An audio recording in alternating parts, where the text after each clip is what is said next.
Bismillahirrahmanirrahim. Alhamdulillah, alhamdulillahillazi an'ama alaina wa hadanal iman fid dinil Islam. Asyhadu an la ilaha illallah wahdahu la syarikalah, ilahan wahidan wa rabban syahidan la ma'budan siwak wa nahnu lahu muslimun. Wa asyhadu anna Muhammadan abduhu wa rasuluh. Allahumma sholli ala sayyidina Muhammadin wa ala alihi wa sahbihi ajma'in. Ya ayyuhallazina amanu taqullaha haqqa tuqatih wa la tamutunna illa wa antum muslimun. Qala Allah Ta'ala fil Qur'anil Karim, wa iz akhadha rabbuka min bani Adam min zuhurihim zurriyatahum wa ashhadahum ala anfusihim alastu birabbikum qalu bala sahidna an taqulu yaumal qiyamah inna kunna an hadza ghafilin. Sadaqallahul azim. Ma'asyiral muslimin rahimakumullah. Segala puji bagi Allah, Rabb dan Tuhan seru sekalian alam, yang telah mencurahkan kenikmatan dan karunia-Nya yang tak terhingga dan tak pernah putus sepanjang zaman kepada seluruh makhluk-Nya, baik yang berupa kesehatan, kesempatan, sehingga pada kali ini kita masih dapat menunaikan kewajiban kita sholat Jumat di tengah kesibukan kita di dalam bekerja. Semoga sholawat dan salam senantiasa tercurah kepada junjungan kita, pemimpin dan uswah kita Nabi Muhammad SAW, yang melalui perjuangannya lah cahaya Islam ini sampai kepada dada kita, sehingga kita terbebas dari kejahilan dan kehinaan. Dan semoga sholawat serta salam juga tercurah kepada keluarganya, para sahabat, dan pengikutnya hingga akhir zaman. Pada kesempatan kali ini, tak lupa saya berwasiat kepada diri saya pribadi dan kepada jamaah semuanya, agar kita selalu meningkatkan kualitas iman dan takwa kita kepada Allah, karena iman dan takwa ini adalah sebaik-baiknya bekal untuk menuju kehidupan di akhirat kelak. Judul khutbah kita kali ini adalah ilmu tauhid itu adalah pemimpinnya amal ibadah kita.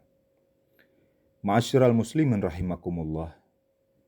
Tauhid adalah pegangan pokok dan sangat menentukan bagi kehidupan manusia, karena tauhid merupakan landasan bagi setiap amal kita. Menurut tuntunan Islam, tauhidlah yang akan menghantarkan manusia kepada kehidupan yang baik dan kebahagiaan yang hakiki di alam akhirat nanti. Dan amal yang tidak dilandasi dengan ilmu tauhid ini, maka akan menjadi amal yang sia-sia yang kita kerjakan di dunia ini. Tidak dikabulkan oleh Allah, dan lebih dari itu, amal yang dilandasi dengan syirik akan menyengsarakan kita di dunia dan di akhirat. Sebagaimana firman Allah di dalam surat Az-Zumar ayat 65-66, Allah berfirman, dan sesungguhnya telah diwahyukan kepadamu dan kepada nabi-nabi sebelum kamu, jika kamu mempersekutukan Allah, niscaya akan hapuslah amalmu, dan tentulah kamu termasuk orang-orang yang merugi.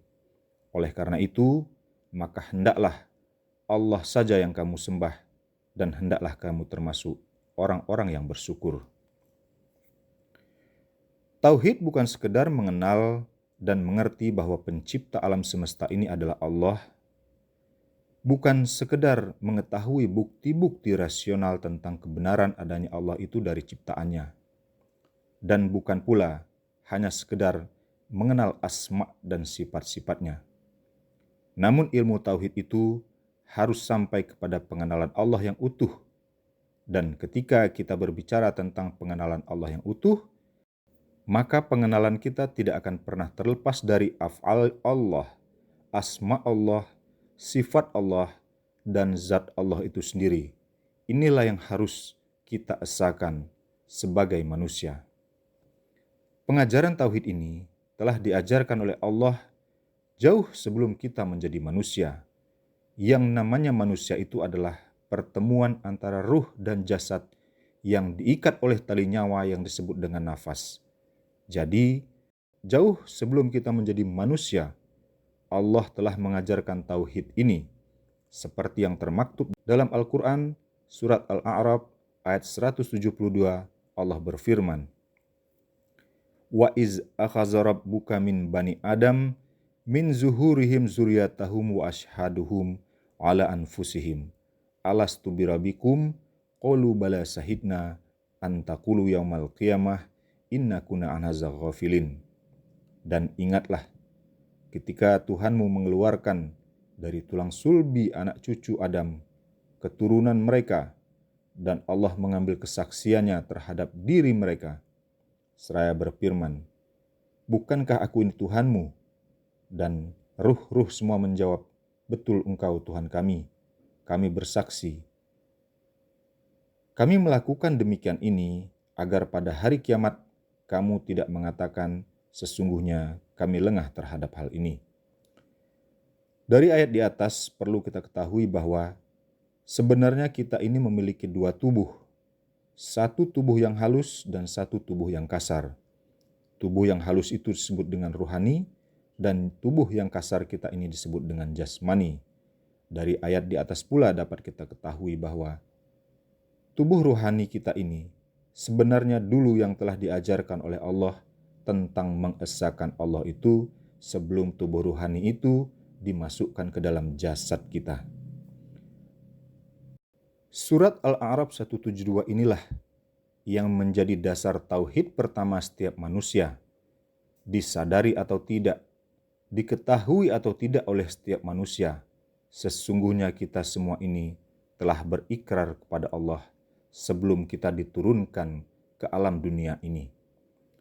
Ketika manusia terlahir ke dunia ini, setiap manusia itu masih membawa fitrahnya masing-masing, yaitu bermusyahadah kepada Allah. Namun seiring berjalannya waktu, sampai manusia itu menginjak masa akhir balighnya, maka terputuslah musyahadah manusia itu kepada Allah, karena dirinya telah dipengaruhi oleh nafsu, pengetahuan dunia yang melalaikannya, dan akal pikirannya sendiri. Dan semenjak terputusnya musyahadah kita kepada Allah itu setelah masa akhir baligh itu, maka semenjak itulah manusia itu mulai terkena dosa. Ma'asyiral muslimin rahimakumullah. Diturunkannya Nabi dan Rasul serta kitab suci dari Allah ke bumi ini adalah dengan misi utamanya menyampaikan agar manusia itu dapat kembali kepada fitrahnya, dapat mengenal kembali Robnya yang dulu pernah saling berikrar, sehingga ketika kita sudah dapat kembali pengenalan kita kepada Allah itu, kembali kepada fitrah diri kita itu, barulah kita dapat bertuhan kembali dengan sebenar-benarnya bertuhan kepada Allah itu. Sehingga kita dapat berhubungan kembali kepada Allah itu di dalam setiap aktivitas kehidupan kita di dunia ini. Pentingnya agar kita dapat kembali kepada fitrah diri kita ini telah pula disabdakan oleh baginda Nabi Muhammad SAW, "Thalabul ilmi faridatun ala kulli muslim wal muslimat." Menuntut ilmu itu adalah kewajiban bagi setiap muslim dan muslimat. Menafsirkan dan memahami hadis Nabi di atas, para ulama menyebutkan bahwa ada satu ilmu yang wajib dipelajari oleh setiap muslim dan muslimat, itu adalah ilmu tauhid. Itulah ilmu agar kita dapat mengenal dan mengesahkan af'alnya Allah, asma'nya Allah, sifatnya Allah, dan zat Allah itu sendiri. Dan Allah sendiri telah pula menegaskan di dalam Al-Quran surat Muhammad ayat 19, fa'lam annahu la ilaha illallah. Maka ketahuilah bahwa sesungguhnya tidak ada Tuhan yang berhak disembah itu selain daripada Allah. Ayat tersebut menegaskan bahwa perintah untuk berilmu terlebih dahulu tentang Allah, mengetahui terlebih dahulu tentang Allah, fa'lam bermakna ketahuilah terlebih dahulu tentang Allah itu sebelum kita beribadah.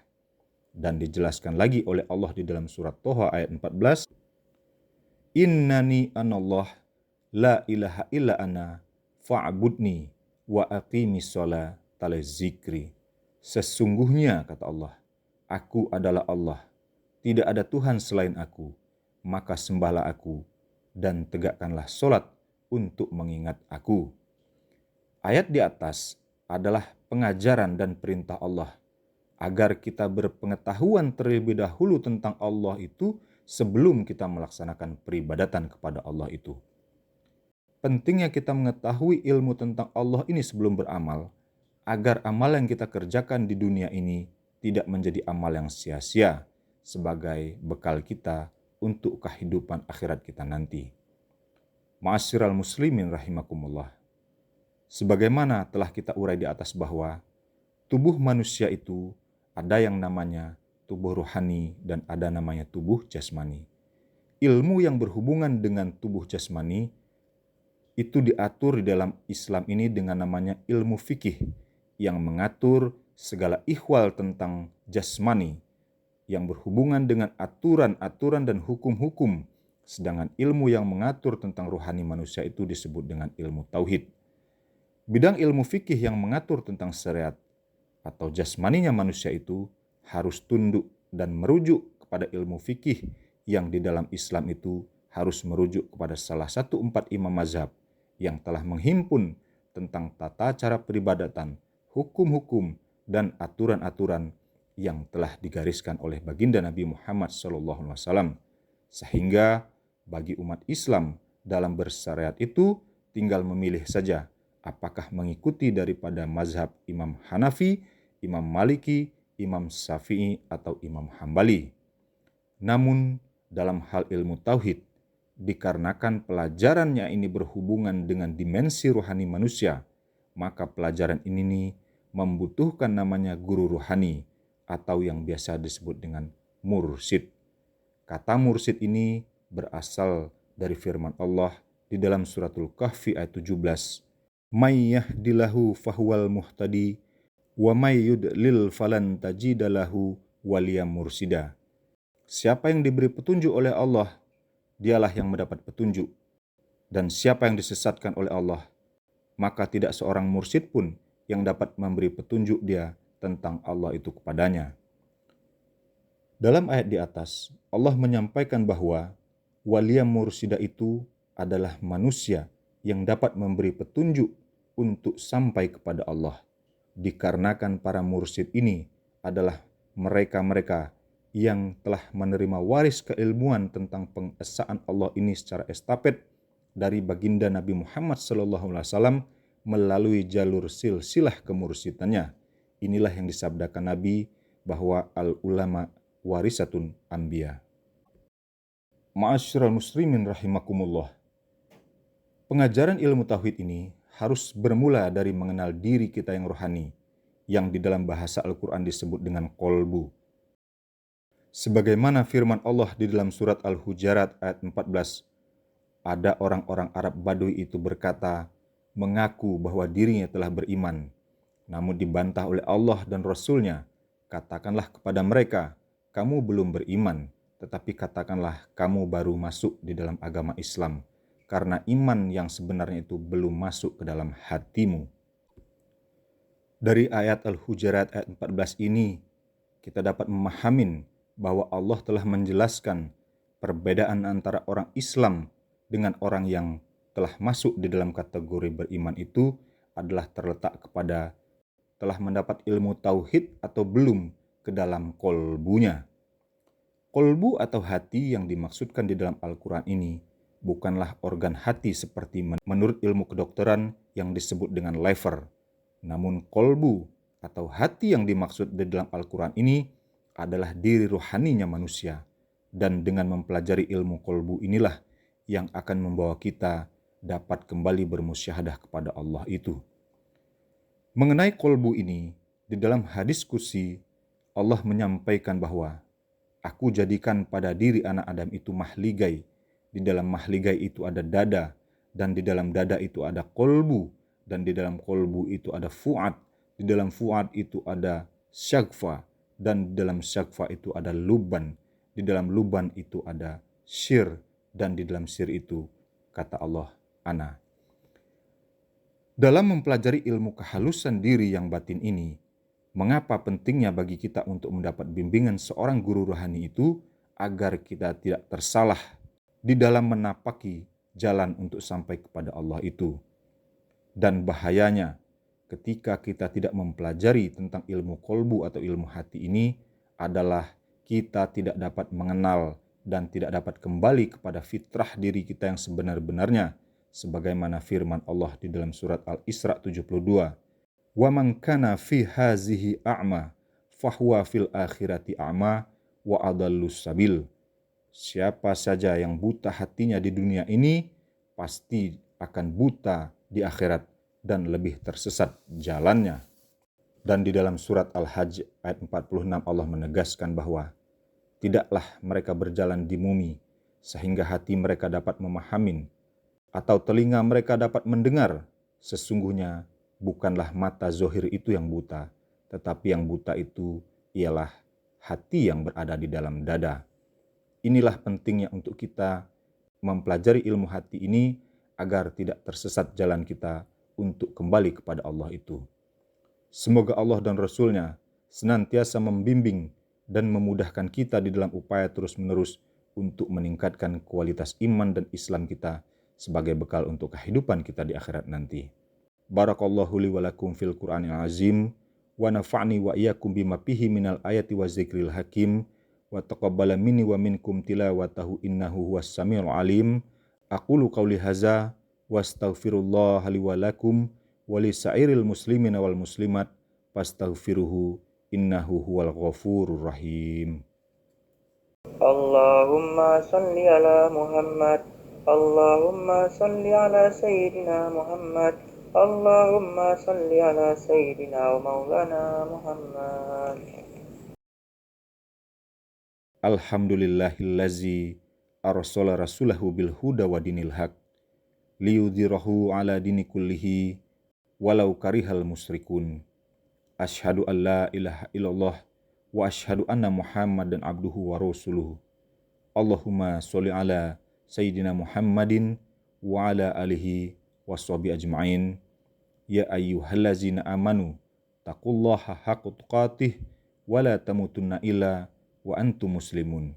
Allahumma sholli ala Sayyidina Muhammadin wa ala alihi washabihi ajma'in. Ma'asyiral muslimin rahimakumullah.